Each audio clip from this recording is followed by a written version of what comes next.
জয় শ্রীকৃষ্ণ। আজ মহা জন্মাষ্টমী।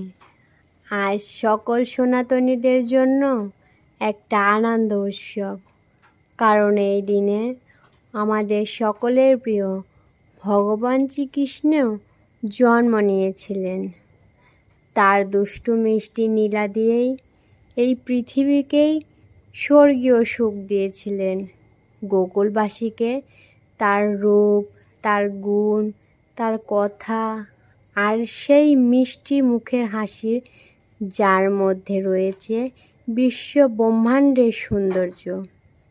জানো, বৃন্দাবনের লতাপাতা, পশু পাখি, মানুষজন, এমন কেউ নেই যে তাকে ভালোবাসে না, যার চরণ পাওয়ার জন্য সারা জীবন ভক্তগণ আকুল হয়ে থাকে।